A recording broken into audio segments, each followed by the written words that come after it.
Hola y bienvenidos a Gritones Podcast. Aquí creemos que cada persona tiene una historia increíble esperando ser contada. Una que puede inspirar, motivar y cambiar perspectivas. No importa de dónde vengas o lo que hayas vivido, lo que te hace único tiene un valor inmenso. Prepárate para descubrir el poder del grit, ese empuje que nos hace seguir adelante, incluso cuando el camino se pone duro. Y para escuchar historias reales que nos recuerdan que todos tenemos algo especial que aportar. Y si además de inspiración quieres tips semanales para dar un empujón extra a tu grit, date una vuelta por bralofiloteo.com y suscríbete a mi newsletter personal Gritones Hacks. Y no te olvides de darle like, suscribirte o seguirme, dependiendo de la plataforma donde nos escuches, para que el algoritmo juegue a nuestro favor y más personas puedan descubrir estas historias. Esto es más que un podcast. Es una celebración del viaje en esta dimensión. Nuevamente, bienvenidos. Esta es la historia de Pepito Romo, músico, ingeniero experto en tecnología, matemático y conocedor del buen mezcal. Y es interesante porque ha encontrado la paz y estados de zen construyendo instrumentos con sus propias manos, pero también ha sido víctima de la experiencia humana conocida como el estrés que lo mandó al hospital. Te dejo accionables y 5 puntos clave que aprendí en nuestra conversación. 1. El instrumento más difícil es la voz. 2. La música abre puertas y es magia pura. 3. Los robots es el lenguaje humano traducido en números y ecuaciones. 4. Encuentra lo que más te apasiona y hazlo. Y 5. Jamás te quedes con las ganas. Aquí la tienen. Mi queridísimo Pepito, ¿cómo estás, hermano? Bienvenido a Gritones. Hola, ¿cómo estás, Bravo? Gracias. Bien, güey, contento de platicar contigo esta ocasión y quiero empezar preguntándote acerca de la combinación entre mezcal, el grupo de rock Maná y el pinche frío que estaba haciendo. ¿Cómo lo resolviste? Estuvo bueno, estuvo bueno. Puebla es una ciudad increíble, la verdad. Yo cada vez que voy a Puebla, este fin de semana nos tocó ir a ver a Man. Estuvo muy chistoso, muy chistoso. Pero la verdad es que yo voy a comer, güey. Porque ese festival al que fui no es mi pedo. Básicamente, o sea, Maná fue el pretexto. ¿Cómo, Bravo? Perdóname. Como que Maná fue el pretexto para ir a comer a Puebla. No, la verdad es que el pretexto es ir a comer. Justo ahorita hay una temporada en Puebla que es el mole de cadera, el guaxmole. Es una tradición así cañona yo creo que es comparado con el chile en nogada. Este es el segundo platillo o más importante de la comida mexicana. Es un poco cruel por la forma en que tratan a los animales, pero yo creo que es uno de los platillos más importantes que tiene la comida mexicana, Importantísimo. Es algo épico comértelo. No es fácil, es una birria muy concentrada, pero tiene un sabor increíble. Si te gusta comer cadáver como a mí, es delicioso, es delicioso. Es uno de los mejores platillos de la comida mexicana. Solo es en esta temporada y solo lo puedes conseguir de buena forma en Tehuacán y en Puebla. Órale. Está un poquito controlado por el gobierno. Es impresionante, el guaxmole. Escucho que eres de buen diente, ahorita me platicas eso. Y pues ya de paso me tocó. Guaxmole, sí, se ve que te gusta la comidita. La neta sí, Bravo. Me he dado cuenta en mi vida que uno de los puntos más importantes que puedes hacer o las cosas más trascendentales que puedes hacer es comer. Y disfrutarlo y comer rico. Comer rico, pues es algo que nos nutre, es algo que necesitamos hacer. Qué mejor que lo hagas con lo mejor que puedes, con lo más rico que tengas. Y volviendo al concierto, sí. ¿Qué pasó? Sí. ¿Qué pasó en el concierto? Pues mira, yo descubrí una banda que me gustó mucho. La verdad es que yo iba acompañando a Paloma. No era un festival para mí. Yo voy normalmente a otro tipo de festivales. Este festival tenía cosas interesantes y encontré una banda que me voló el coco. Se llaman Catriel y Paco Amoroso. Es un grupo argentino y la verdad es que wow, se los recomiendo a todo mundo que lo vaya a escuchar. Palomita es de las primeras bandas que me enseña así y que realmente disfruto y que realmente le aprendo algo a esta banda. Está tremenda, yo se la recomiendo a todo mundo. Va a tronar en unos años, si no es que ahorita ya tronó bien. Y era un festival de varias bandas, varios días. ¿Cuál era el formato? No, era un festival de un día. Es el, ¿cómo se llama? Hasta ya se me olvidó el nombre. Es el Tecate Comuna, se llama. Ya. Y son puras bandas nacionales. Bueno, le habla a España, eso sí, en español. No había en inglés, no había en otros idiomas más que en español. Y había de todos los géneros. Te digo, esta banda de la que te estaba diciendo ahorita es argentina. Vinieron los Fabulosos Cadillacs. Estuvo chistosísimo ver a Maná. Kinky se llevó la noche. Era de todo, ¿eh? Y la verdad es que me divertí muchísimo con mis amigos y es algo que yo disfruto mucho, los festivales. Di la verdad, di la verdad. Por ahí me dijeron que estaban sufriéndole con el clima y a lo mejor ahí Maná no estaba dando su mejor concierto, pero se te ocurrió utilizar este elixir mexicano. El mezcalito es una maravilla. Sí, todo mundo pedimos un caballito. Primero dijimos, caray, como que nos funcionó muy bien para el frío. Y ya dijimos, no, vamos a comprar una. Vamos a comprar, no nos andemos con pequeñeces. Si lo vas a hacer, hazlo bien y vete de fondo. Exacto. Sí, pero nos divertimos muchísimo. ¿Qué estilo de música a ti te gusta? Mira, en realidad hay muchos estilos que me gustan, pero lo que más me ha gustado durante mis 44 años y que he encontrado es el rock metal. Unos géneros del metal no me gustan, pero la mayor parte sí me gusta muchísimo. A mí el metal, el rock progresivo, música un poquito pesadita, la verdad. Y disfruto mucho la música sin voz. Es algo curioso. No son mis bandas favoritas, todas tienen voz, pero tengo bandas que me llegan mucho, que disfruto la instrumentación, que disfruto la forma en que tocan.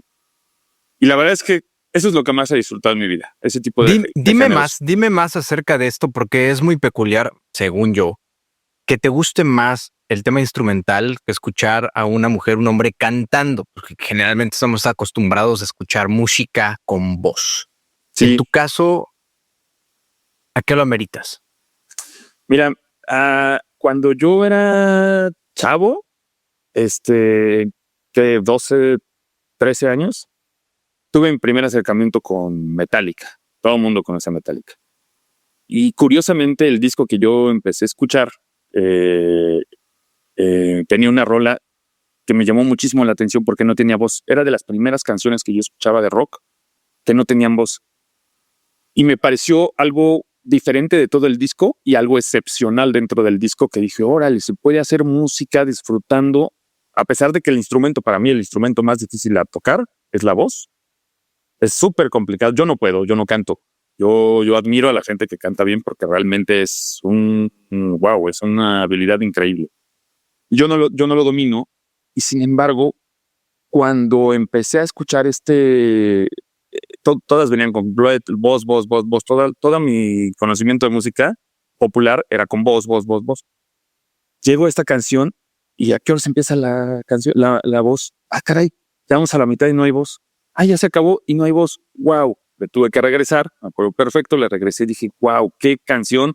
Estoy disfrutando de otra forma la música porque la voz, quieras o no, va a estar enfrente, va a dominar y siempre nuestros oídos van a tender yo creo que por el mismo diseño que tienen nuestros oídos, tendemos a escuchar más las frecuencias de la voz que las frecuencias de ciertos instrumentos. Y el que no tuviera voz, a mí me permitió escuchar de mejor forma. Mira, aquí va este instrumento, acá va el otro, entra con este y este se lleva con este y me empezó mucho a gustar ese tipo de música. Empecé a buscar más bandas que tenían eso y mucho más grande. De hecho, ahorita la banda en la que estoy no tiene voz y es algo intencional. Ahora, regresando a esa edad. Sí. ¿Tú ya tocabas algún tipo de instrumento a los 11, 12 años o fue tu breakthrough? Decir, wow, qué pedo con esto. Empezaba. Te voy a contar por qué empecé a tocar música. Mi papá, ya con su sabiduría pues ya con sus 40 años que tenía, yo creo, 39, yo creo, cuando me tuvo Pues 38. como tú y como yo, güey, ahorita. Ahorita, sí, exacto. Me dijo, a ver, si quieres ser llamativo o tener algún Una gracia. sex appeal, exactamente, eso me dijo. Vas a tener que tener una gracia, canijo. O bailas o tocas un instrumento. Y dije, no, pues creo que voy a tener que tocar un instrumento. Y al final también acabé bailando, porque la verdad es que si quieres atraer o pasártela padre, es tener una gracia. Lo dijiste muy bien. Entonces mi papá me dijo, a ver, ¿qué se te antoja? Y empecé con la guitarra clásica. Tuve clases de guitarra clásica, empecé con la guitarra eléctrica, yo por mi cuenta también tuve clases de guitarra eléctrica. Y de repente llegó un punto en el que vi un instrumento así en mis clases que dije, ¿qué es eso? ¿Por qué está tan grande y por qué nada más tiene 4 cuerdas? ¿Me dejas agarrarlo? Sí, claro, tómalo. Y ahí descubrí el bajo. Yo no sabía que era un bajo, a pesar de que ya lo había escuchado en muchas canciones. Yo nunca había tenido presencialmente un instrumento de estos y dije, órale, esto se ve diferente. Y ahorita, y yo creo que a pesar de que toco la guitarra, yo creo que el instrumento que más disfruto y que más me llena es el bajo. El bajo eléctrico. ¿Qué sensaciones te da tocar el bajo? Me da las frecuencias a mí escuchar la música así, el sentir la vibración, no solamente el escucharla, sino el realmente sentirla en tu cuerpo. Sí. Me llena, es lo que más disfruto al ejecutar un instrumento. Y el bajo, en casi todas las canciones que existen, es el que hace que muevas el bote. Ok. Entonces, son las vibraciones o las frecuencias que utiliza el bajo que te hacen bailar. Tú escuchas una canción normal así y es pura guitarra, como que te da flojerita bailar. Aunque lleve batería y la batería lleva el tiempo y el ritmo, cuando entra el bajo es cuando empieza la sabrosura. Entonces yo, Órale. aunque toco metal, aunque toco otras cosas, siento la sabrosura del bajo. ¿Te gusta mover el bote, aunque seas metalero? Sí, la neta sí. Sí, de hecho, cuando toco en vivo, me muevo. No estoy estático, no estoy separado. Me muevo. Me vibra la música, hago que me mueva y toco hasta moviéndome. Ahora, curiosamente, quiero preguntarte algo sí. relacionado a esto que te comentó tu papá. ¿Qué gracia tenía tu papá? ¿Y qué gracia tenía tu mamá? Ella sí. Mi mamá sí bailaba. Mi mamá le gustaba, era súper fan de los Beatles, de los Rolling Stones. Conocía Black Sabbath. Mi mamá tenía bandas más oscuras que mi papá, definitivamente. Y mi papá le gustaba otro tipo de música. Le gustaba Ray Conniff, le gustaba un poquito de jazz, un poquito más fresón. Le gustaba la música chistosa, un poquito. Pero más adelante después empezó a agarrar otros gustos y él prácticamente me enseñó Daft Punk, por ejemplo, lo descubrió y dijo, oye, qué increíble está esto. Pero precisamente por eso me dijo mi papá, o aprendes a hacer algo o no vas a tener mucho éxito, man. Porque precisamente él no sabía hacer absolutamente ni bailaba, ni cantaba, ni tocaba un instrumento. Entonces por eso me dijo, oye, yo la regué. Tú no la riegues, amigo, intenta hacer algo. Y la verdad es que me abrió muchas puertas. Me hizo conocer gente diferente, me hizo conocer otros ámbitos y sobre todo me regaló una pasión, la verdad. Porque al fin y al cabo, después de mucho tiempo me di cuenta que mi pasión es la música. O lo que más me hace vibrar en esta vida es la música. Y para mí la música es la forma más pura de magia que puede hacer un humano. Porque la magia existe. Y creo que la música es la magia que realmente los humanos tenemos la habilidad de poder hacer. Magia de verdad. A mí me fascina cuando tengo la oportunidad de ir a un concierto. Hace mucho tiempo que no voy a un concierto, pero estar ahí en un concierto rodeado de muchas personas, escuchando la música a todo volumen, con la ecualización adecuada, con todo lo que se cuida en un concierto, que nosotros, bueno, al menos yo, ignoro muchas cosas. Incluso me acuerdo que vi un documental una vez de Dolby Digital, ¿no? Este sonido Tecnología. que claramente se usa en los cines y todo eso. cómo ellos tienen, creo que no sé si en Los Ángeles, Nueva York, tienen un cine que es experimental, o sea, que le ponen un casco en la cabeza a las personas, las sientan ahí y con diferentes decibeles, con diferentes agudos, como ecualizan la música. Claramente que hay una proyección de imagen y eso ayuda, pero con ciertos sonidos y cierta colocación de las bocinas, ven cómo se prende el cerebro de manera diferente. O sea, es como si ocasionaran ciertos sentimientos y emociones a través del sonido. Totalmente. Sí, sí.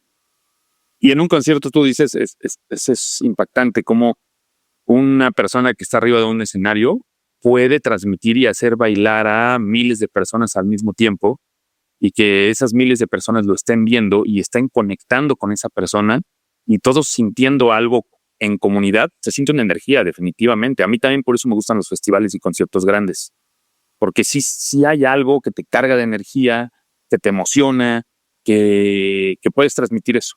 Y cuando estás arriba, wow, se vuelve adictivo, ¿eh? Sinceramente, esa sensación de estar allá arriba tú, sí sientes una fuerza impactante. Y vamos a llegar allá, pero quiero ir a tu génesis un poco, Pepito.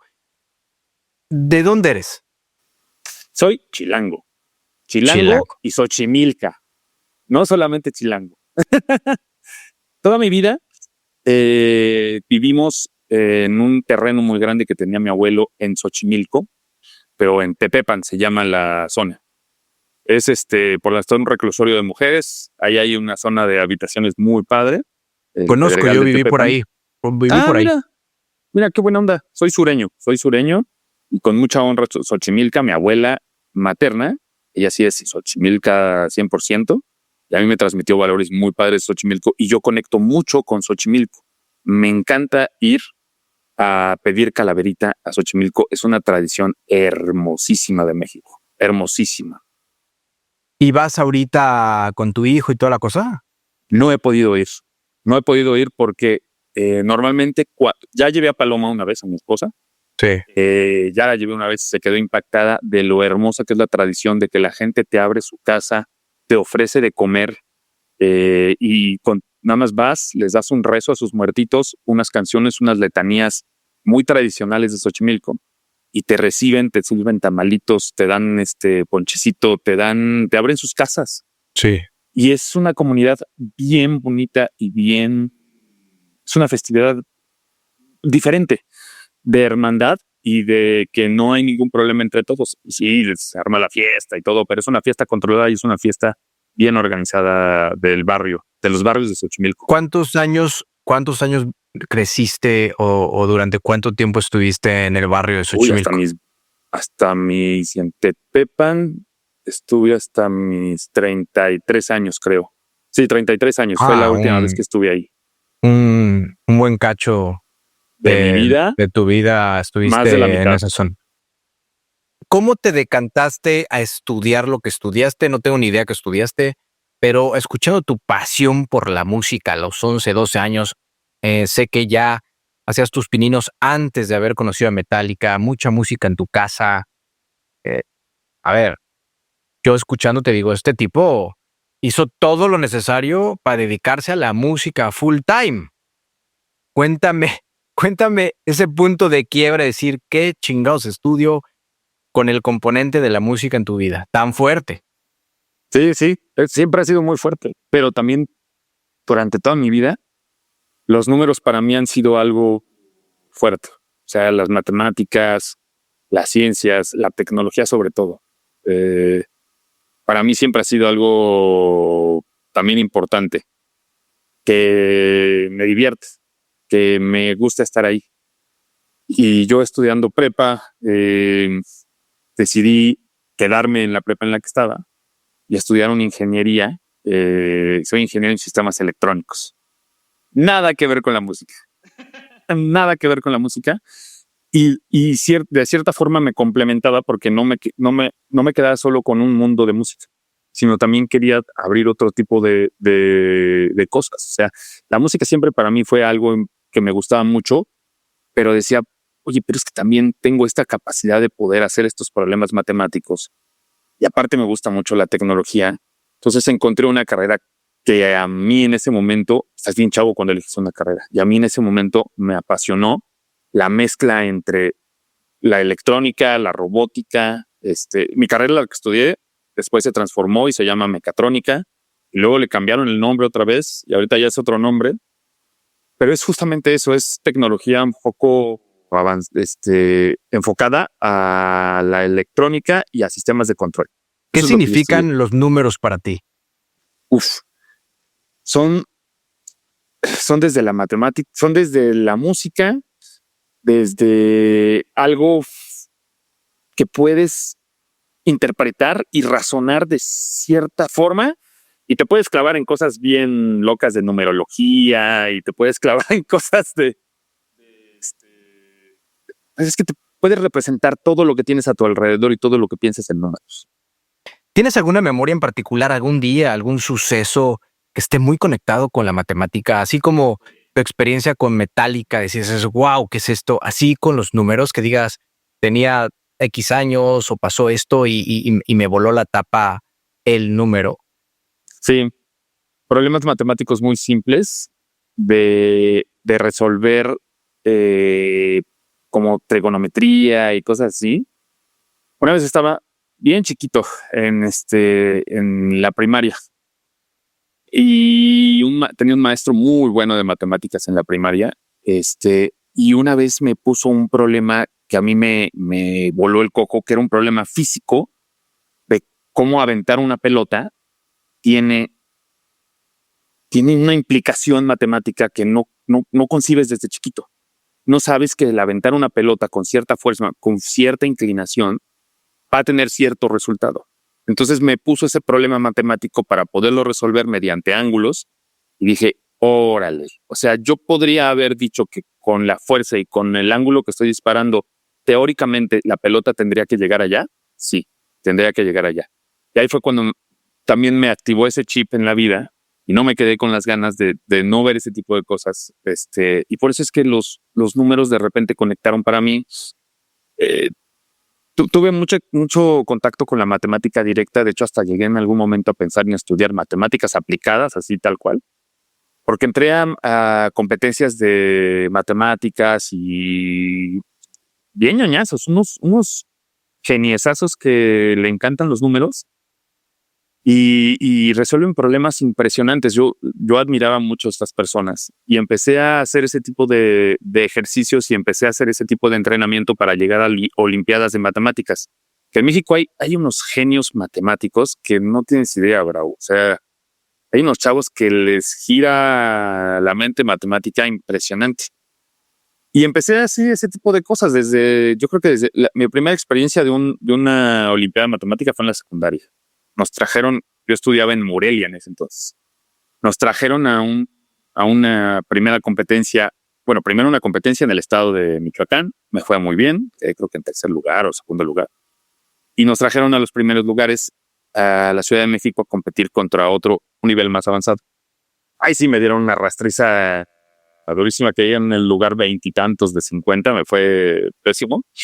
Pero fue una experiencia impresionante conocer ese tipo de personas y los tipos de problemas que puedes resolver matemáticamente. Y muchos problemas de esos me los llevé de tarea, los apunto. O sea, no, esto no lo puedo resolver ahorita. O sea, tengo 30 minutos para resolver eso. No va a salir. Me acordé de ellos y después me lo puse a hacer aparte y dije, wow, qué impresionante cómo puedes resolver esto. Y todo tipo de cosas los puedes representar y tienen solución. Casi todas las matemáticas tienen solución. Hay gente que ha inventado unas cosas que no tenemos idea, pero sí está impresionante. Otro punto importante de lo que me dices ahorita fue en mi carrera.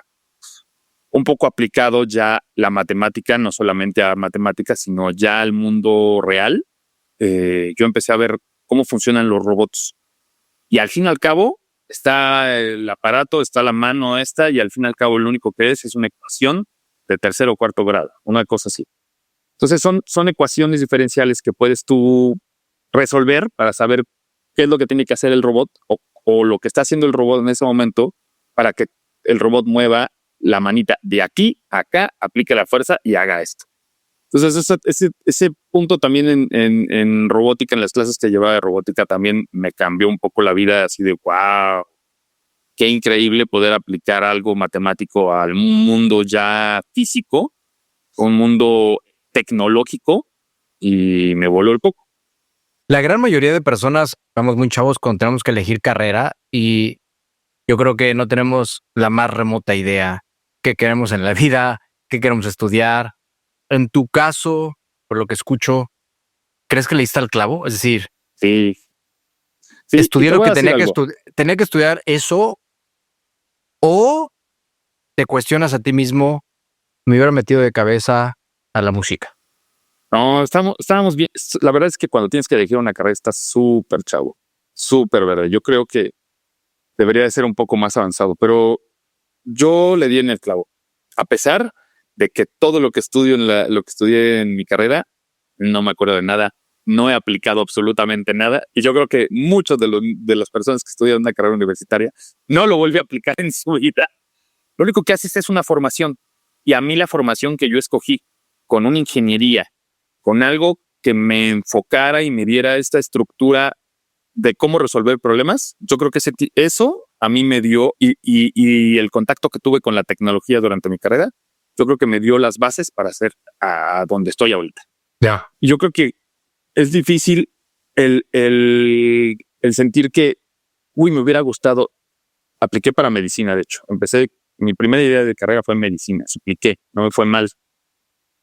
Quedé en la UNAM. Estuve en el TEC y siempre me tuve el gusanito de estudiar música, pero la verdad es que al fin y al cabo lo que me gustaba es la tecnología y creo que tomé la decisión adecuada y nunca me cuestioné, nunca en la carrera, nunca dije, chin, estoy en la carrera equivocada, no la estoy disfrutando. Sí la sufrí, sí me costó trabajo muchas materias, pero cada vez que resolví un problema me ayudaba y me iba para arriba y decía, se puede resolver, por supuesto que se puede resolver y ahora voy por uno más difícil. Eso me ayudó muchísimo en la Ya carrera. en la carrera más o menos empiezas a vislumbrar a qué te puedes dedicar o dónde puedes pedir chamba o quién te va a contratar. En tu carrera o en tu caso, ¿ya por ahí tenías idea dónde podías ir a pedir chamba?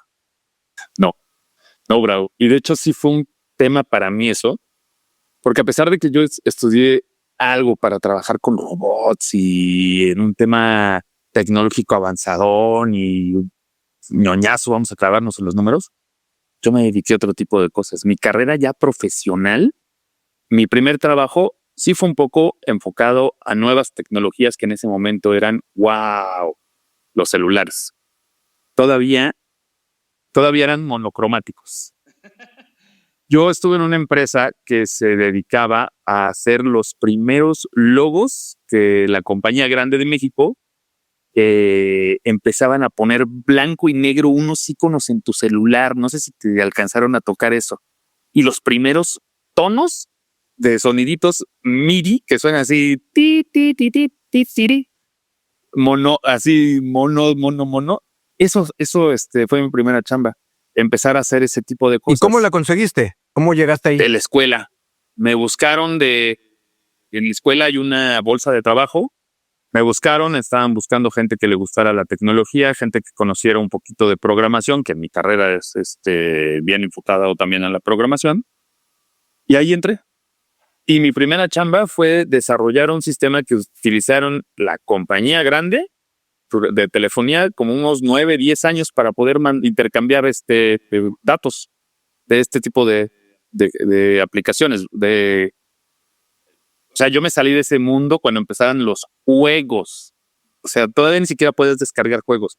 O sea, El la único que había era viborita el de ya la te tocó. viborita. Ah, ese era La viborita ya era era el único que mágico, güey. Era una maravilla esa cosa. Era una maravilla. Horas y horas de mi vida invertidas en ese juego. Sí, buenérrimo. Sí. Entonces estás en esa compañía y ¿qué aprendes en esa época? Ahí aprendí un punto que me hizo cambiar mi carrera por completo.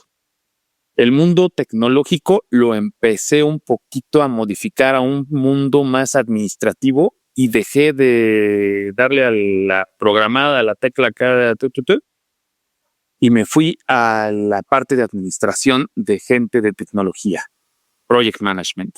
Ahí, en esa primera chamba, me cambió la forma de ver mi carrera hacia dónde iba, porque dije, a ver, está padrísimo estar programando y todo, pero yo creo que si quiero llegar a un puesto un poco más elevado, que me pueda dar un poco más de ingresos, un nivel más alto, yo creo que esta es la carrera adecuada. Entonces empecé a hacer un diplomado. En vez de hacer una maestría, yo dije, creo que los diplomados están bien buenos y lo enfoqué a una certificación de administración de proyectos de una compañía que es que se dedica a eso, a dar certificados de project management. Y saliendo casi de mi primer trabajo, de hecho creo que en el primer trabajo, porque duró mucho en mis trabajos, empecé a hacer este diplomado y me certifiqué como profesional en Pero la por administración de iniciativa, proyectos. por iniciativa propia, lo del Project Manager. Pero alguien te Sí, lo dijo, te platicó a oídas. O sea, ¿cómo cayó ese diplomado de Project Manager en tu mesa? porque no empecé a investigar. O sea, primero empecé a ver los proyectos que teníamos en nuestra primera compañía, que tenían muchos problemas.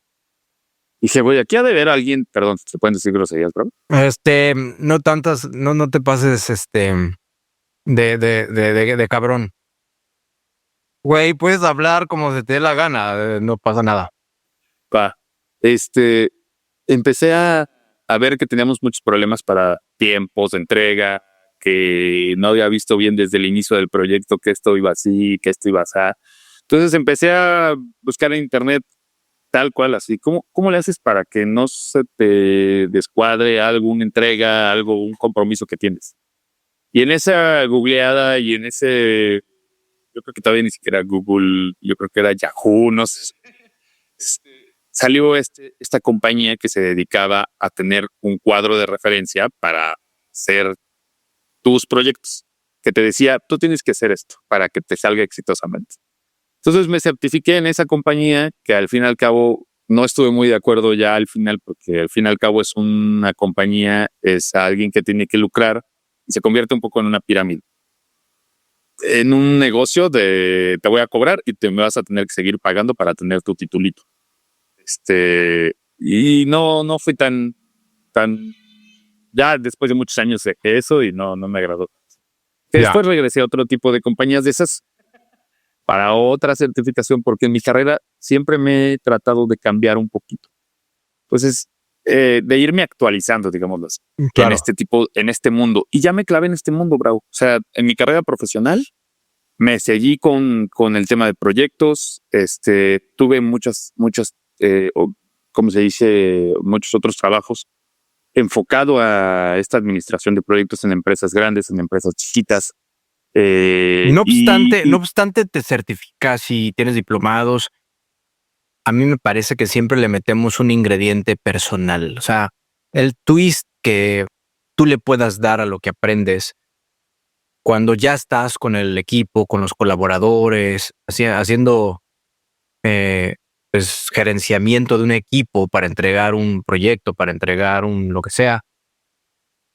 ¿Cómo lo conseguías o si lograste algún hack con tu condimento, con tu estilo, que digas, puta, esto me jalaba bien para poder alcanzar el objetivo o entregar los proyectos a tiempo? Fíjate que creo que sí encontré un hack muy importante y es a lo que me dedico actualmente. Yo creo mi fortaleza más grande que tengo, y es entender el mundo real, digámoslo así, el mundo de una persona de, oye, yo necesito hacer esto, yo necesito lograr esto. Y una de mis principales virtudes que tengo es eso que tú necesitas, yo se lo voy a traducir a alguien que te va a ayudar a desarrollar eso. Entonces tengo la habilidad de convertir algo terrenal, digámoslo así, en algo tecnológico, en un idioma tecnológico. Entonces, mi principal fortaleza en mi vida profesional creo que es ese traductor, hasta diría traductor, del mundo de las palabras al mundo de la tecnología. Dame un ejemplo, Entonces, Pepito, dame un ejemplo. claro que sí. Mira, muy técnico. Yo trabajaba en una compañía de autoservicios muy grande que empieza con W. Y esta compañía, pues estaba el mundo del retail, de la compraventa de productos en gran escala, masivo. Entonces lo que necesitaban era un producto que les hiciera una investigación automática para saber, ok, en año nuevo yo tengo que comprar, yo tienda grande, me tengo que comprar arbolitos de Navidad o tengo que comprar esferitas de Navidad para que la gente, para que mis clientes puedan comprar en mis tiendas esos arbolitos de Navidad. Entonces este producto lo que ellos lo veían desde un mundo de soy un comprador para una tienda.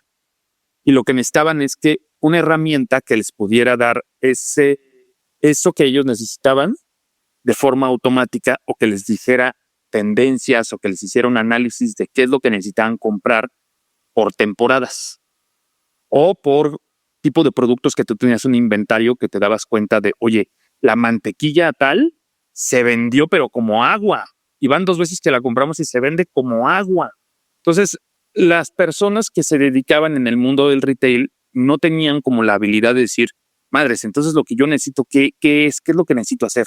Entonces, tú necesitas tener un programa que te dé unas funciones de estimación con ciertos parámetros, con ciertas cosas, para que tú puedas saber y te entregue algo sencillo, terrenal. Esto haga un relajo matemático bien padre y que te haga progresiones y te haga forecast y te haga 1000 cosas para que tú puedas tener unos indicadores bien facilitos que tú ya entiendes en tu idioma y decir, necesito comprar 3 kilos de guayaba, que diga 3 toneladas de guayaba para la temporada de Navidad. Ya. O sea, ayudabas a pronosticar la oferta, la demanda, rotación de inventarios, punto de reorden, un poquito tratar de darle un sistema a la compañía para que tuviera medidas predictivas. Y eso es lo que hacía el producto. Pero yo más bien lo que hacía era, a ver, yo quiero que esto haga esto. Entonces, yo hacía esa traducción de lo que quería el cliente a lo que entendía mi área de tecnología que iba a desarrollar eso. Entonces, yo soy la interfaz o soy el enlace entre estos dos mundos. Ya. Sí, lo que hacías tú era como el lenguaje humano traducirlo a números, básicamente. Exacto. Traducirlo a ver, necesitamos hacer una función que haga esto, y tenemos que hacer, tú tienes que desarrollar un módulo que haga esto, tú tienes que clavarte en poder encontrar la base de datos, cómo nos vamos a conectar a esa base de datos, y o sea, cómo organizar todo lo que necesitaban para conseguir y yo traducir la expectativa del cliente en una parte tecnológica. Y al revés, también tienes que hacerlo. Porque si te quedas nada más sí, yo te voy a entender perfecto y te entrego un producto, también tienes que ahora ya esto que necesita el tecnólogo, la gente que habla en números y código y bases de datos y en fin, muchas cosas, no tienen muchas veces la habilidad de poderlo traducir en algo humano, otra vez en decirles. Y tratan de explicar cosas muy complicadas de forma complicada. Entonces va de regreso también. Toda esta complejidad ahora la tienes que volver a switchar a algo fácil de entender para que esta persona te vaya a entender y te digas, claro, eso es lo que necesitaba, o no, precisamente eso es lo que no quiero, o le estás regando en tal. Y yo me he convertido en eso. Fíjate, ahorita me llegó un flashback bien duro. Una vez en un año nuevo, ya que estamos por estas fechas, en Zihuatanejo, en la playa de La Ropa, yo estaba con una persona que conocí ahí en unos hoteles que íbamos cada Navidad, yo creo, muy seguido. Se llaman Los Pepao, están en la playa de La Ropa. Y conocí a un tipo muy interesante de Cuernavaca, curiosamente, que nunca volví a ver. Y él, entre todas, muchas de sus gracias, además de enseñarme a hacer malabares, también leía el tarot o la astrología maya, el zodiaco maya, algo así. Entonces eran me hizo la lectura. Me hizo una lectura maya de mis signos. No, es que no sé si es signo zodiacal realmente, no soy un experto en esto, pero me leyó y le platiqué ciertas cosas, y me interpretó qué es lo que yo era. Y me dijo, tú eres un enlazador de mundos. Tu objetivo en la vida es ser un enlazador de mundos. Y curiosamente sí lo soy. Sí. Tanto profesional como en mi vida normal, como conozco a la gente y presento A con B y ahora A con B tienen algo más. Y creo que eso está bien clavado en mi vida y nunca lo he tomado como algo, un estigma o algo que tengo que hacer, pero curiosamente en mi vida siempre se han dado ese tipo de cosas. A pesar de ser un enlazador, a pesar de traducir el lenguaje humano en números, en ecuaciones, en el lenguaje robótico o tecnológico, hiciste un alto en tu carrera profesional para ponerte a construir instrumentos. ¿Por qué? Llegó un momento en el que yo estaba en una empresa muy grande, tenía un puesto pues bastante grande, y estaba con un plan de carrera que iba hacia algo grande, a CIO. La posición que tecnología es la posición más grande que puedes tener, todavía estando dentro de la tecnología. Y estaba perfilado para allá, o sea, yo volaba para allá. Y de repente me sentí un poco vacío en mi vida. Me sentí como que, a pesar de que mi vida profesional me iba muy bien, justamente el otro mundo que tengo desde pequeño lo tenía muy abandonado. Entonces me fui desarrollando fuerte en mi vida profesional. Llegué a un punto en el que, pues, a donde creo que desde que decidí estudiar esto que estábamos hablando de administración de proyectos y certificaciones y demás, me fueron construyendo algo. Me llegó ese vacío y me sentía un poco, pues, vacío, es la palabra. ¿Cómo te diste cuenta? Eso es increíble. Buena pregunta. Me di cuenta que tenemos que encontrar lo que más nos apasiona en la vida y hacerlo y trabajar de él y mejor aún, tratar de monetizarlo, tratar de ganarnos la vida de eso. Me di cuenta que lo más importante para mí era la música y traté de estar pensando, ¿y qué de la música es lo que más te gusta? Me gusta mucho hacerla, me gusta mucho, pues, vivirla, pero siempre admiré muchísimo los instrumentos. Para mí, los instrumentos musicales son algunos una obra de arte impresionante. Y sí, y me llamó mucho la atención de, a ver, ¿cómo es que los hacen? Porque en ese momento yo solamente me dedicaba a tocarlos y decía, wow, este instrumento está súper bien construido, qué maderas tan buenas tiene. Y cada vez fui entendiendo más el instrumento con el que ejecutaba yo o con el que me divertía. Entonces es como, no sé, tienes la computadora enfrente y te empiezas a ver cómo funciona la pantalla o cómo es que el teclado empieza a funcionar. Mi mente de ingeniero empezó a desarmar el instrumento que tenías enfrente de ti, empezó a hacerle ajustes, a hacerle modificaciones, a ver, ¿y qué pasa si le cambio esto, si le hago lo otro, esta pieza para qué sirve? Y así me di cuenta en un momento de ese vacío que me empezaba a divertir mucho cuando llegaba a mi casa, empezaba a tocar, empezaba a jugar con mis guitarras, con mis bajos. Y dije, oye, ¿y qué pasaría o cómo le hago para poder aprender cómo hacer esto? Porque en mi vida había trabajado con ese tipo de materiales. Siempre había estado en la parte de los números, en la parte de el raciocinio, en la parte de la planeación, en la parte financiera, en partes sí, más de no físicas. Entonces dije, bueno, aquí ya no estoy muy feliz. ¿Qué hago? Y ahí decidí encontrar la forma de cómo alguien me pudiera enseñar a construir un instrumento musical. Empecé a ver una universidad en Estados Unidos que se dedica a esto. A mí me complicó la vida personal porque yo no quería irme a Estados Unidos a estudiar en ese momento. Estaba conociendo y estaba empezándome a relacionar con una persona que es el amor de mi vida y sigo con ella después de tantos años. Y dije, no quiero dejar esto, voy a conseguir a alguien en México. Y en México hay un grupo en ese entonces había un grupo muy cerrado de personas que se dedicaban a hacer instrumentos. muy cerrado. Y no querían enseñarle a nadie y pensaban que era algo difícil y encontré a alguien que sí lo hacía. Y no solamente lo hacía, sino que, o sea, no era como que le tenías que rogar y eso, sino que ya tenía un programa armado. Yo fui como segundo o Órale. tercer alumno. ¿Cualquier tipo de instrumento o era una vertical de instrumentos o...? Él hacía más instrumentos eléctricos porque la parte de acústica, a pesar de que sí la saben hacer, tiene un tema de complejidad un poco más grande.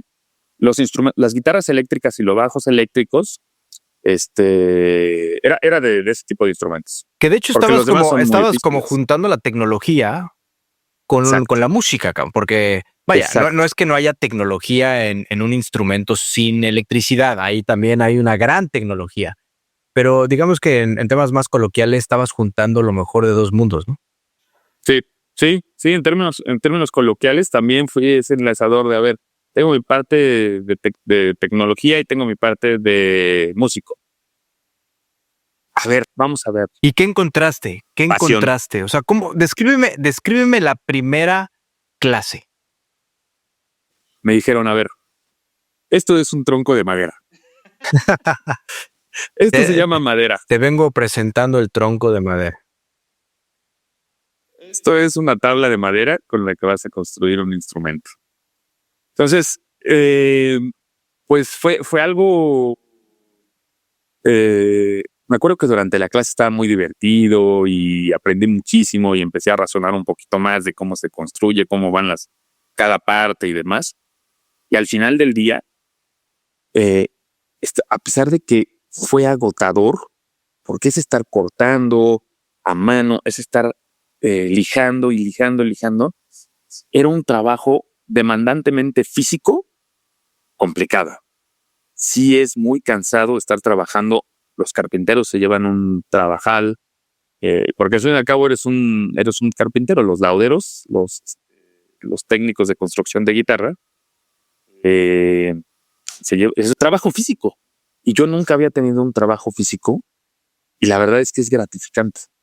Es bastante agradable el no estar sentado enfrente de la computadora, en la sala de juntas y demás, sino realmente utilizar tus manos para construir algo, para empezar a trabajar y a fregarle, a utilizar tus músculos, a repetir la tarea, a hacer lo mismo. ¿Qué cruzaba Era por tu gratificante. cabeza cuando estabas construyendo el instrumento? Muchas cosas, bravo. Primero, la parte musical, así de ¿qué tengo que hacer para que sea un gran instrumento y que yo realmente disfrute tocarlo?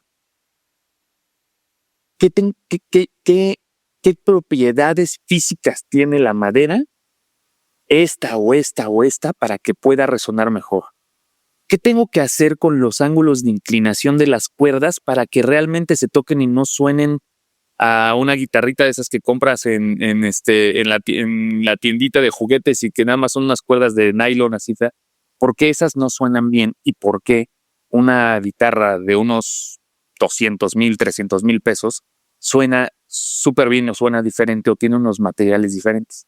Entonces en mi cabeza sí era ir uniendo todo ese rompecabezas de qué es lo que tengo que hacer para hacer grandes instrumentos. Entonces fui aprendiendo tema de materiales, tema de maquinaria que fui adquiriendo poco a poco para ir construyendo yo mis pininos, ir viendo técnicas de cómo trabajar la madera, de si lijo con esto hacia acá en vez de para acá, qué resultados me da. Ir pensando también en un futuro, porque también entre toda esa escuela que tuve es, si me voy a dedicar a esto, si quiero hacer esto, ¿cómo le tengo que hacer para que sea realmente un negocio? Para que sea realmente la parte financiera también funcione y construir un proceso de construcción y no solamente, pues, hacer como de vez en cuando uno y ya, sino ya armar toda una maquinaria para hacerlo. ¿Cuánto tiempo te llevó construir tu primer instrumento? Muy buena pregunta. En este taller, la idea era hacerlo en 10 días, tu primer instrumento. La verdad, la realidad es que yo acabé como en 20 días, un mes Un mes mi primer instrumento y con mucha ayuda de mi maestro. Muchísima ayuda de ir trabajándolo, de irlo aprendiendo el raciocinio.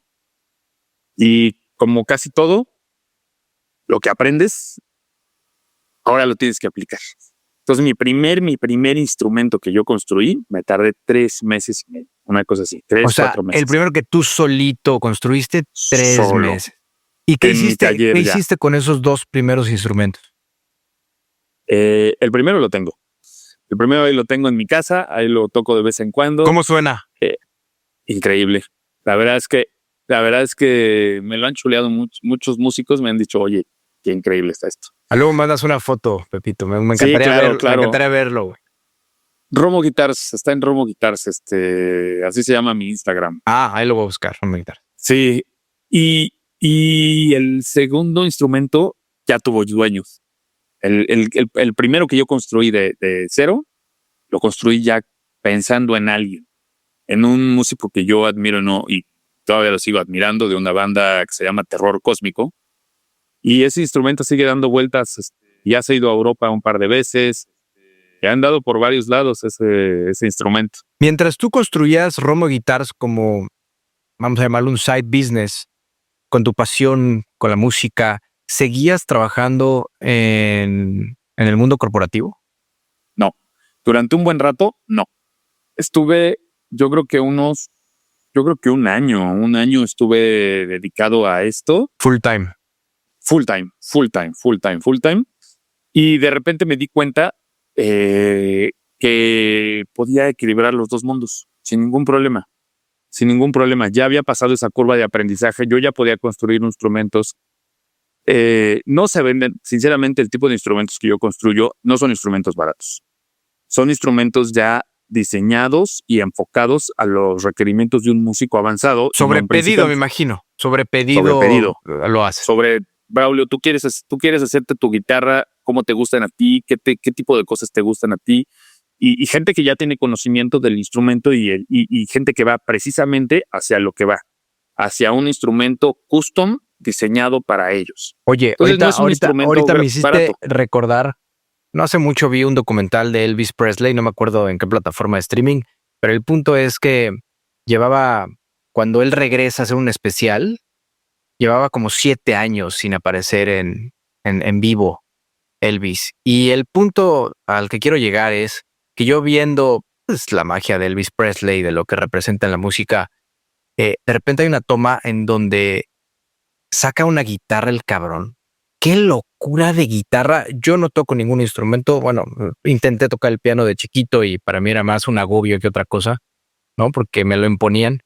Ahí tengo una guitarra, güey, que me cae que a lo mejor hasta te la voy a regalar ahora que te vea, güey, porque la tengo ahí toda destartalada de este sueño, ¿no? De la guitarra en la fiesta y ser el alma del momento y ahí alrededor de la fogata y cantando. Bueno, ese es mi sueño guajiro, güey. Ahí está la pinche guitarra. Tienes que tener una gracia, güey.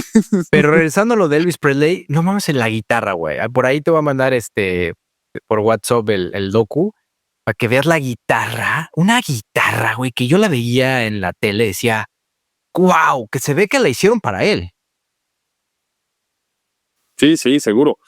Hay guitarras épicas, Bravo. O sea, eso también es una de las cosas que me Háblame llamó de una mucho. guitarra épica, güey.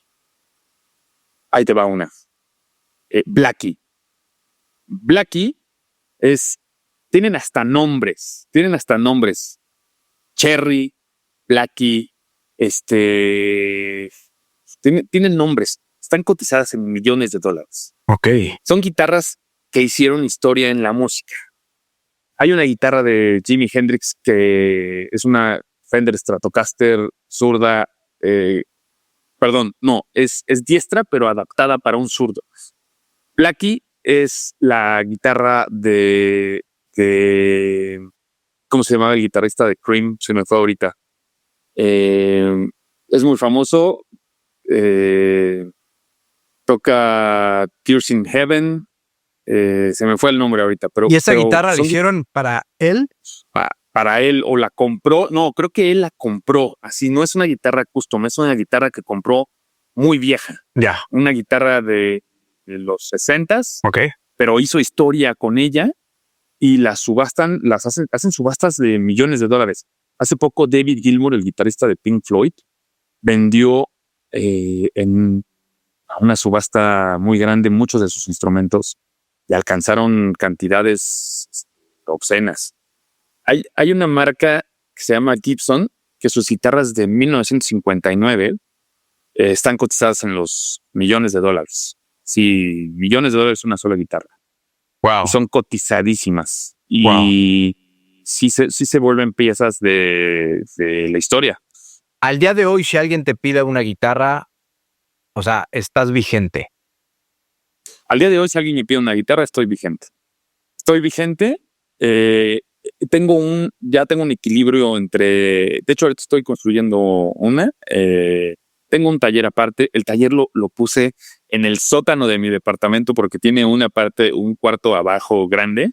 Entonces ahí adapté mi taller, empecé a construir, hice varios instrumentos y de repente tuve la bendición de que viniera al mundo Álvaro. Y dije, oye, creo que va a estar complicado tener los dos mundos aquí porque, quieras o no, el material de la guitarra, la madera, genera polvo muy finito. Sí.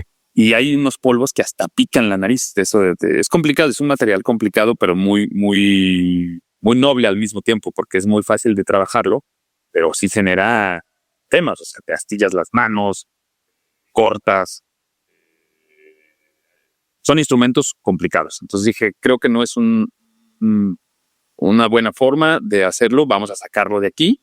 Vamos a mover el taller a donde mi maestro.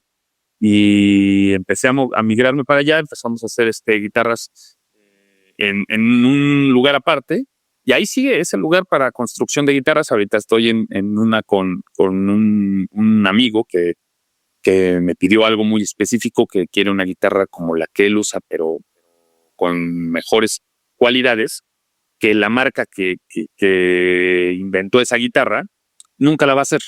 Entonces yo tomo la base de esos instrumentos sin copiar y lo esencial de esos instrumentos lo hago mío y de él también, y creamos un monstruo nuevo con las características que ninguna otra guitarra puede tener en el mercado, por ejemplo. Qué chido, qué chido. Exacto. Mi última guitarra que construí, por ejemplo, fue algo y especial para mí porque aprendí nuevas técnicas de quemar la madera, rostizarla. Lo que hace rostizar la madera es quitarle toda la humedad y hace mucho más duro la madera y se ve increíble. No la quemas, digamos así, la cocinas. Sí. Entonces haces los brazos de la guitarra, los haces mucho más duraderos, mucho más fuertes y además tienen un toque especial. El maple, sobre todo roasted maple, se ve padrísimo en las guitarras y se ve la figura de la madera. Lleguemos al escenario. Yo la verdad es que en mis sueños más locos, principalmente cuando he estado en un concierto, por ejemplo, yo soy un fanático de Café Tacuba, me parece una mega ultra banda, Café Tacuba. Y puta, cada vez que podía le iba a ver y yo estaba ahí así como teletransportado, como que me llevaban a otro lugar, ¿no? A otra dimensión, viéndolos así todo apendejado, con la baba así goteando. Y yo decía, ¿qué es esto? O sea, y no solo que no solo lo que yo estoy sintiendo, sino estas miles de personas que me rodean, pero también me imaginaba qué estarán sintiendo ellos ahí arriba, ¿no? Tocando el instrumento, generando música. Y yo creo, pierden la dimensión también. Y no es que vean a una persona en particular, un par de ojitos con su boquita, sino yo creo que se pierde la masa de gente, sean 10, 20, 100, miles de cabrones. Pero tú sí has estado ahí, güey. Tú sí me puedes describir, que me ayudes a imaginarme esa imagen, literalmente, esa fotografía, güey, de estar ahí en el escenario tocando un instrumento. Sí, se vuelve una adicción, bravo. Se vuelve algo que te llena, te da algo fuerte. He tocado en todos los lugares, en los lugares más chiquitos más underground de la Ciudad de México, porque así es el metal en México, es súper underground. Hay lugares espantosos, hay lugares muy padres, hay lugares, foros muy, muy divertidos.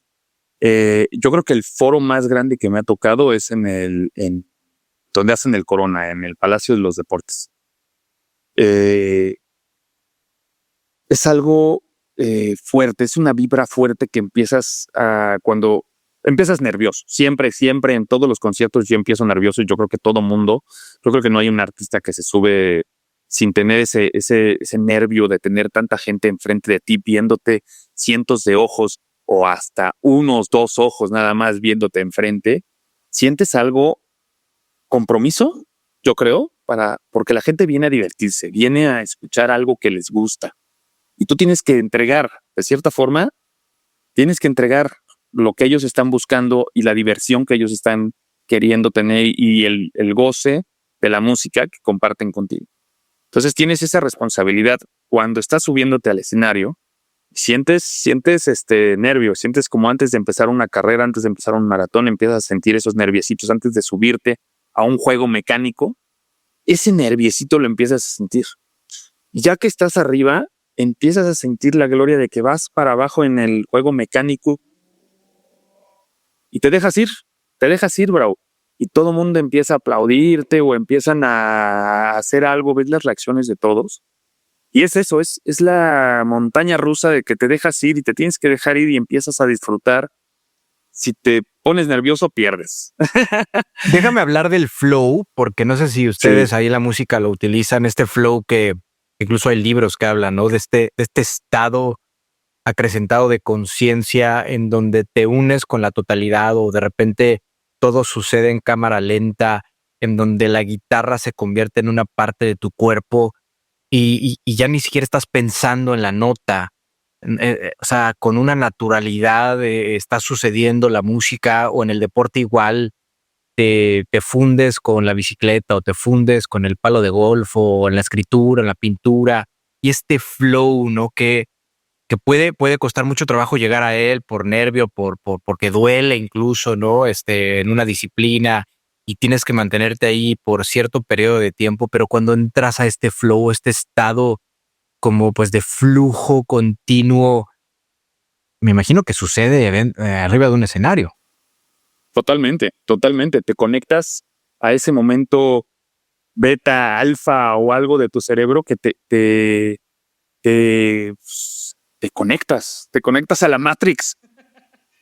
Y yo he visto ese conectar en muchas otras cosas. Hay gente en los videojuegos que se conecta durísimo, hay gente pintando que se conecta durísimo y cada quien encuentra una forma de cómo conectarse. Un rato yo también me conectaba corriendo, de repente ya como decías, ese dolor ya se convierte en un algo y me gustó como dijiste flow. Yo no lo había escuchado como flow, yo lo había escuchado como te conectas in the zone. Ya. Estás en la zona de concentración más pura que puede tener tu cerebro. Exacto. Y estás te vas, ya ni siquiera lo estás pensando, ejecutas cosas increíbles o haces cosas increíbles estando en ese estado zen, en ese estado en esa zona de en ese sentido, en este momento. En ese sentido, ¿recuerdas una tocada que estabas ahí en esa zona? Una vez estuvimos en un foro mediano grande en la Ciudad de México que se llama el Circo Volador y le estábamos abriendo una de mis bandas favoritas de todos los tiempos, unos alemanes que se llaman The Ocean. Y estaba llenito el lugar. Yo creo que había unos 450, 350 personas, algo así. Y estábamos en un momento en que de repente yo no me di cuenta, yo estaba en mi zona y de repente empecé a escuchar a la gente que estaba aplaudiendo así como a cierto ritmo que llevábamos la canción. Y de repente todo el mundo empezó a hacer eso y se convirtió en un momento de que todos iban con la canción al mismo tiempo. Yo no vi a nadie con las manos abajo, sinceramente. Y en ese momento fue como todos conectados en la zona y todos íbamos en ese momento porque los fuimos llevando. Nuestra música es un poquito como un viajecito, no se repite tanto, sino es vámonos por este viajecito. Y en ese momento sentí que todos estaban conectados igualito a como yo estaba conectado en ese momento. Fue un momento así mágico, para mí todavía lo recuerdo y una de mis mejores tocadas.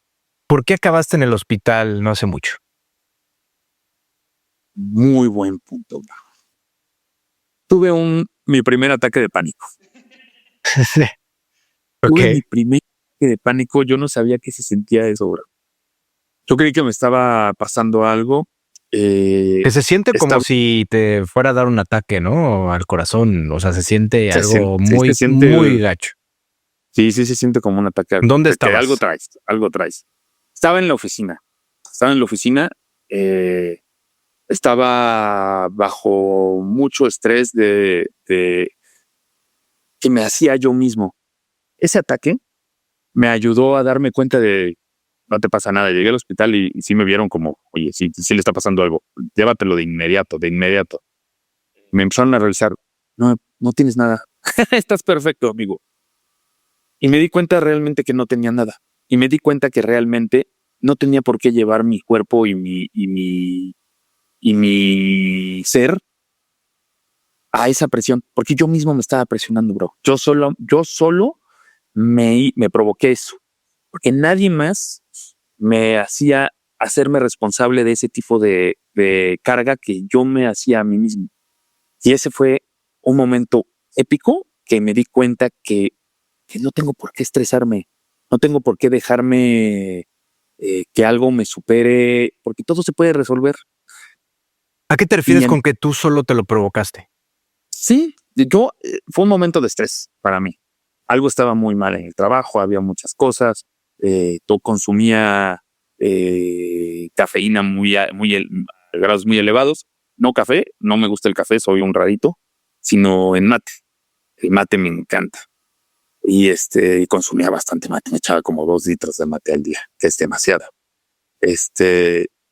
Y yo mismo me estresé muchísimo en el trabajo por algo que no tenía caso. O sea, sí había problemas, sí había clientes muy molestos, sí teníamos una deficiencia operativa dentro de mi trabajo fuerte, pero yo no era el responsable de eso, bravo. Y me di cuenta con ese ataque porque en ese momento lo tuve porque yo decía, no puede ser, ¿qué está pasando? ¿Qué se siente? No puede ser que sí se siente feo. He tenido viajes chidos y este sí se sintió como feo, como... O sea, estoy tratando de visualizar la imagen. ¿Estaba sentado en la oficina? Estaba caminando. Ok. A mí me gusta mucho tomar llamadas caminando y moverme por todos lados de la oficina. Ok. Para no estar sentado. Y me empecé a sentir muy mareado. Muy mareado. Okay. Muy. Sentí como un temblor fuerte, así un jalonzote, así de, oye, ¿qué está pasando? Y de repente, ¡pum! Empecé a perder fuerza. Me empecé a desvanecer y los que estaban alrededor me vieron así de, oye, ¿qué te está pasando? Espérate, párate, siéntate, espérate. Y ya me empezaron a atender, hablaron a alguien de primeros auxilios. Sí, el de primeros auxilios me dijo que sí tenía como un ataque de taquicardia controlada o provocada por mí mismo, pero la realidad es que no tenía nada, bravo. O sea, llegué al hospital, de ahí me llevaron al hospital, me empecé otra vez a sentir mal, me empecé a sentir otra vez como palpitaciones muy fuertes y me sentía muy presionado pero en sí era un reflejo de mi cuerpo diciéndome, bájale. Claro. No tienes por qué seguir cargando este estrés y generándotelo tú mismo cuando no existe. Tú mismo puedes ser tu propio enemigo. Y a partir de ahí, Pepito, ¿qué entiendes por ansiedad? Pues un momento por ansiedad. Fíjate, ¿viste ya la película? Ya, tienes hijos. ¿Viste la película esta de los sentimientos, la segunda parte? Sí. Que hay un personaje de ansiedad. Sí. Ese es una maravilla de cómo reflejan, de cómo interpretar realmente la ansiedad. Y es utilizar tu propia imaginación para crear cosas que te dañan a ti mismo. Pero es tu imaginación. Tú mismo estás cargando tu propia lápida. Tú mismo estás imaginándote cosas que no son reales cosas que no han pasado y cosas que te dañan a ti mismo y no tienes necesidad de por qué pensarlas, sinceramente. No tienes por qué creer que te va a pasar algo o algo cuando no te ha pasado absolutamente nada. 100%. Y esa película lo refleja muy bien, así de que ella está utilizando a un ejército de la imaginación para construir cosas y posibilidades de la vida que nunca han pasado.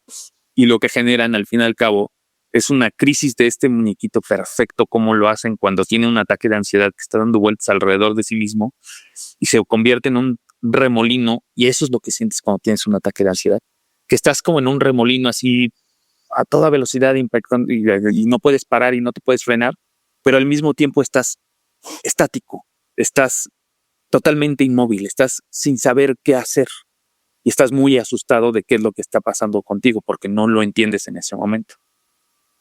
Cuando ya abres la válvula y te das cuenta de que es pura cosa que tú mismo generaste y puros problemas que no existen y que tú mismo te creaste, en ese momento te das cuenta de que no hay necesidad. La pregunta siguiente sería, ¿cómo abres la válvula?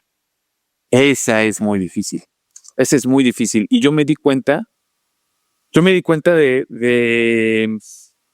híjole, bro, no sé, ese momento para mí en el hospital y que me dijo el doctor, ¿estás bien? Me tocó el hombro, me dijo, no tienes nada, está bien tu corazón. Dijiste ¿Estás huevos. bien?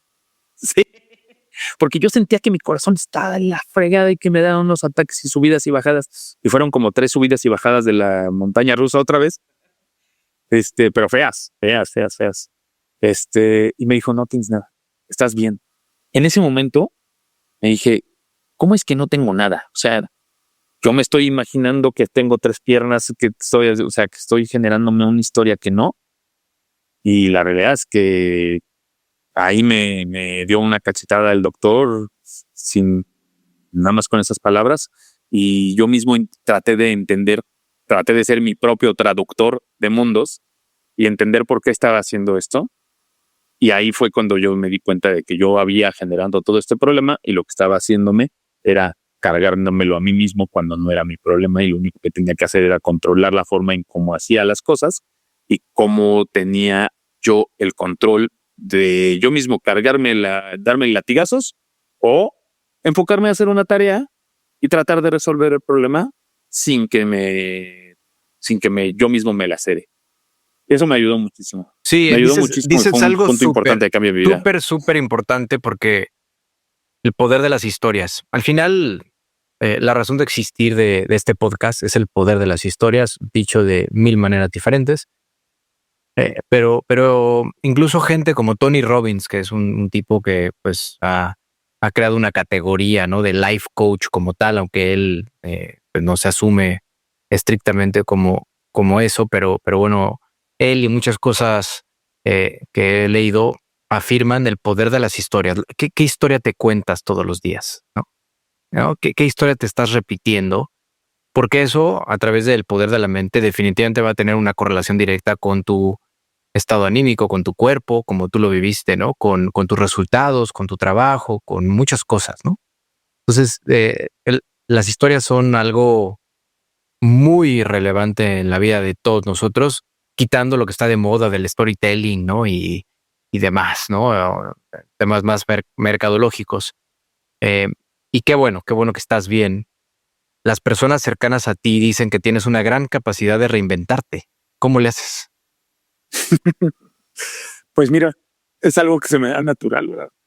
Fíjate, todo lo que te he contado son pequeñas partes de mi vida, pero al fin y al cabo, yo creo que el dogma que me hace reinventarme a mí mismo es no te quedes con ganas de hacer cosas. No te quedes con ganas de chin, hubiera hecho esto, híjole, me hubiera aventado de tal lugar, le hubiera dicho esto a esta persona. ¿Qué es lo último que has hecho? Dices, quiero hacer esto y no me voy a quedar con las ganas. Escalar. Dentro de mi locura de vida, ahora lo que estoy haciendo y me está gustando muchísimo es escalar boulders. Aprender a escalar paredes de estas. ¿Sí has visto esas paredes? Sí. Como Free Solo. Y ya viste ese documental que es mega famoso, ya lo viste, ¿no? No lo he visto. No lo he visto. Te vas a volver loco. ¿Free Solo? Free Solo, por favor. O sea, hoy de tarea agarras tu celular porque a lo mejor estás ahí con Paloma y con Álvaro y demás. Agarras tu celular, pones Free Solo, te vas a volver loco, güey. O sea, Y me está gustando mucho el mundo, ¿eh? Está padrísimo el mundo de la escalada. Ve ese docu. Y me salió a partir de hace no mucho, bravo. O sea, tiene unos 4 meses que empecé a aprender. ¿Cómo se te ocurrió? Ahí te va. Un amigo de Paloma, que tal vez lo conoces, Gabriel Sí. Gabriel Torre. Gabriel de la Torre o Torre, Gabriel Torres. Un amigo en común de la prepa de Palomita y de Blanca, creo que también. Sí, por ella me suena. Ajá. Él tiene un amigo que lleva 10 años escalando, una cosa así, uno de sus mejores amigos. Y me invitó un día, me dijo, vente, vamos a un lugar en satélite, y game, vamos a probar, tráete a Álvaro, vamos a probar, vénganse, a mí me está gustando mucho esto, él ya llevaba un año, 2 años, me invitó, me encantó, bravo, porque es un ejercicio súper completo. Yo hace mucho que no hacía ejercicio completo, corría sobre todo. Y siento que a mi cuerpo le hacía falta esta otra parte de la fuerza. Y este es un ejercicio completísimo. Yo creo que desde que nadaba no sentía todo. Acabas una sesión, las manos te duelen, los antebrazos, músculos que no conocía de mí, empiezan a trabajar, acababa tiesísimo, así. Y me gustó. En una sesión me enamoré de esto. Me fui a la semana siguiente, me suscribí, pedí clases, me compré mis zapatitos especiales para escalar, mi bolsita, y ahí estoy dándole. Y me gusta ir mucho en las mañanas a hacerlo. ¿Qué es algo que te gustaría compartir desde hace tiempo que nadie te ha preguntado? Yo creo que lo que te acabo de decir, bro. Yo creo que mi dogma de vida, creo que nunca me lo han preguntado. Y esta parte que me dijiste de reinventarme me llevó a eso de nuevo. Mi primer tatuaje, de hecho, era algo similar a este dogma cuando me hice de la adolescencia, que era la parte inversa de esto, que es And All That Could Have Been, el título de una canción de Nine Inch Nails, que es y todo lo que pudo ser, para nunca quedarte con esa palabra de qué pudo haber sido si hubiera tomado esta decisión. Hazla. Y esto creo que nunca lo he platicado así tanto con alguien, de que la verdad es que nunca me quedo con las ganas de hacer algo. Si se me antoja, me voy a aventar a escalar, me voy a aventar a hacer una olimpiada de matemáticas, me voy a aventar a aprender a tocar un instrumento, me voy a aventar a tocar enfrente de 200, 300, 400, 2 personas, 10 personas. Me voy a aventar a convivir mi vida personal con mi vida profesional y mi hobby principal, que es la música, y quiero dedicarme de viejo a construir instrumentos y seguir esta carrera, retirarme construyendo instrumentos, y quiero estar con mi familia, con mi hijo. Quiero aventarme a no quedarme con las ganas y en el último día de mi vida decir, chin, he hecho esto, eso es lo que quiero no lograr en mi vida y eso es algo de lo que quiero. Oye, quiero no quedarme con eso. Y por eso es que eso es como yo creo que he vivido mi vida. Qué bravo. Qué chingón. Hay un quote por ahí que es: arrepiéntete no de lo que has hecho, sino de lo que has dejado de hacer. Y creo que embona perfecto con tu historia personal, con tu vida.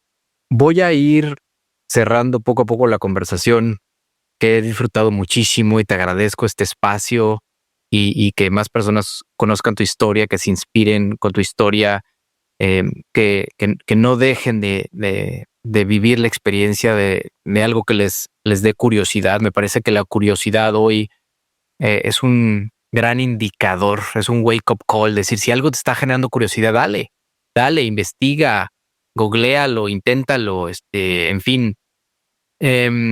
Pero voy con las preguntas rápidos. ¿Cuál es tu banda de música favorita? King Crimson. King Crimson es una banda yo creo que se formó en el finales de los 60. Y es una banda que ha tenido muchas iteraciones porque ha reclutado muchos músicos y se ha compuesto de muchos músicos diferentes y siguen vivos. Es una banda de un loco que se llama Robert Fripp y ha colaborado con los Beatles. De hecho, los Beatles eran como que les gustaba King Crimson. Varios músicos de King Crimson han tocado en discos de los Beatles, de Paul McCartney. Hay uno de John Lennon de unas sesiones en Nueva York donde varios de los de King Crimson están tocando ahí. Yo creo que esa es mi banda favorita. Los he visto en México. Quieren mucho a México esta banda. De hecho, tienen 1 o 2 discos grabados en México que encuentras en Spotify, porque realmente en México han tenido un nicho bien padre de fans, un fanbase durísimo. Órale. Yo creo que esa es mi banda favorita. ¿Cuál es el peor consejo que te han dado?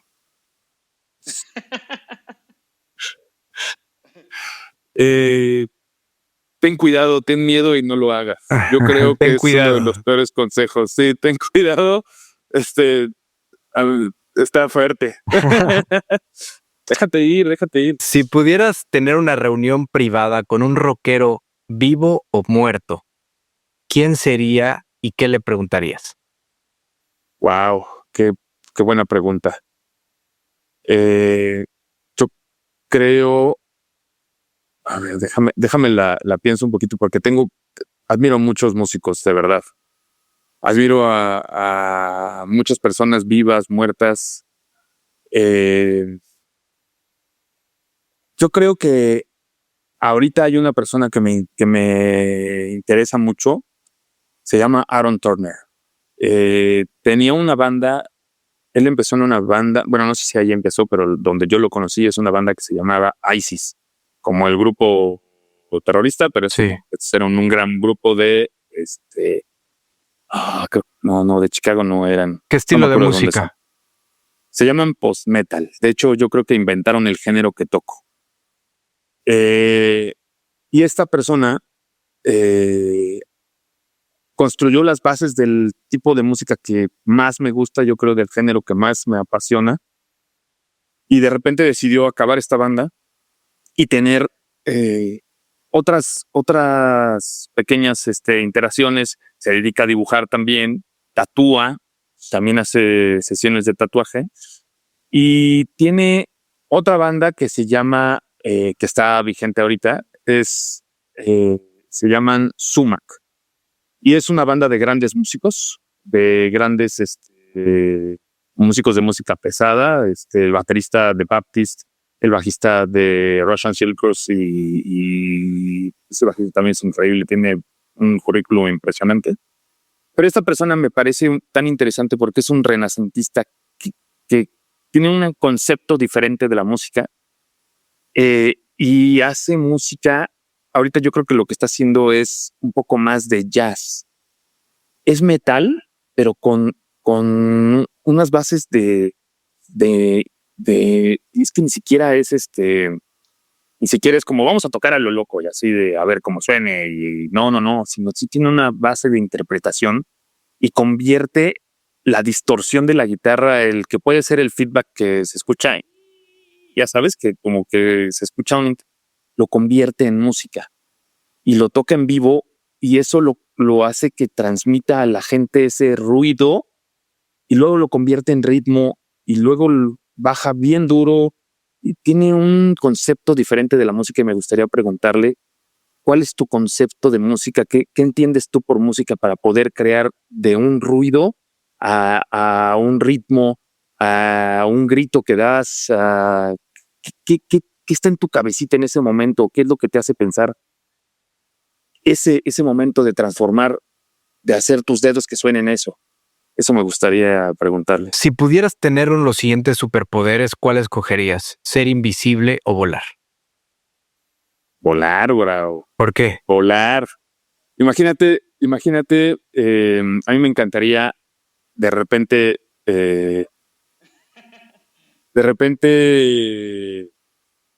estar en un lado y de repente sentir el aire libre, Salir por la ventana como Peter Pan. salir por la ventana. Ahorita voy por un refresquito. ¿Dónde estás parado ahora? ¿Quién eres? ¿Cuáles son tus coordenadas emocionales en tu vida personal y profesional? Mi tótem es mi esposa Palomita, mi hijo. Ese es mi tótem con el que giro la pirinola y sé que existo. Son mi base. Tengo al la música, que creo que nunca dejaré. Tal vez en algún momento deje de estar arriba de un escenario, deje de divertirme, pero de hacer yo en mi casa, de agarrar un instrumento, divertirme, componer una rola, inventarme una rolita, eso creo que es Mi norte siempre será, yo creo que mi vida profesional y seguir adelante en mi chamba combinando esto y mi sur, que es a donde quiero terminar mis días y mi pasión profesional dentro de la construcción de instrumentos y de divertirme inventando nuevas cosas, nuevos materiales, utilizar mis manos, bravo, en la construcción. Eso para mí es mi sur, porque me cambió la vida el no estar enfrente de un equipo, una computadora, trambeando un teléfono, hablando, sino realmente concentrarme y meterme en ese estado zen, en ese flow, lijando una madera. Claro, no, me encantó. Viendo que quede perfecto. Me encantaron tus coordenadas, güey. Me encantaron, definitivamente. Por cierto, un gran saludo a mi querida Paloma y Álvaro. Un gran saludo, un abrazo y un beso. ¿Qué es realmente esencial en tu vida y no negociable? Wow. Tiempo para mí. A veces soy muy envidioso de eso. Y sí es no negociable tener un tiempo para mí. Puede sonar envidioso, pero completamente no, en realidad válido. Completamente es válido. amor. Es amor a mí mismo, bravo. Se vale ser Es amor a mí egoísta. mismo. Se vale ser egoísta y cuando una persona está bien porque tiene tiempo para sí misma, está mejor para los demás. Ese es mi punto de vista, muy personal. ¿Cuál es tu prioridad para cerrar el 2024?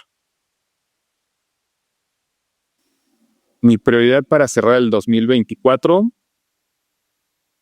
acabar esa guitarra. Ya apúrale, güey. Yo creo que te la encargaron hace, 2 años, güey. No, tiene unos mesecitos, tiene 3 meses. Sí, yo creo que acabar esa guitarra, cerrar el año de la chamba, el presupuesto que estamos armando para el 2025 y sobre todo cerrar el año con mi familia, porque me voy a dedicar las últimas 2 semanas del año a estar de lleno y full con mi familia. Qué lujo. Pues ahí lo tienen, público inteligente y conocedor. Pepito Romo, eres un genio resiliente y apasionado. ¿Quieres compartir tus redes, algún dato de contacto? Sí, claro. Síganme en las guitarras en Romo Guitars, y soy en Instagram José Romo. Súper. ¿Algo que quieras gritarle al mundo? Todo seguido. Algo que le quiera gritar al mundo, no se queden con ganas de hacer algo. Háganlo, aviéntense. Va a doler. ¿Y qué? Que les duela. Luego se soban, luego se levantan. Y pues encuentren su pasión, y tratan de vivir de ella. ¿Quieres decir algo más? Nada más, bravo. Muchísimas gracias. Te quiero agradecer, eso sí. Muchas gracias por este espacio. Estuvo padrísimo. Es una reflexión interna bien padre. Me hiciste darme desde mi infancia, desde donde vivía hasta donde voy a cerrar este año. Te agradezco mucho, bravo. De veras, gran ejercicio, este gritón. Muchas gracias, güey. De verdad, de todo corazón, es recíproco. Pues a todos, hasta el siguiente episodio. Chao, chao. Chao. Y así cerramos otro episodio lleno de historias que nos demuestran que el poder de la experiencia es real. Porque no se trata solo de llegar a la meta, sino de todo lo que vivimos en el camino. Si algo te resonó hoy, si una historia te hizo reflexionar o te inspiró, compártela y no olvides darle like, suscribirte o seguirme según donde nos escuches, para que el algoritmo haga su magia y más personas puedan acceder a estas historias. Y si además quieres tips prácticos para mantener tu grit bien afinado cada semana, no te olvides de suscribirte a Gritones Hacks en braulifiloteo.com. Recuerda, todos tenemos una historia y cada una tiene el potencial de cambiar algo en alguien. Nos escuchamos en el siguiente episodio, donde las historias continúan. Hasta pronto.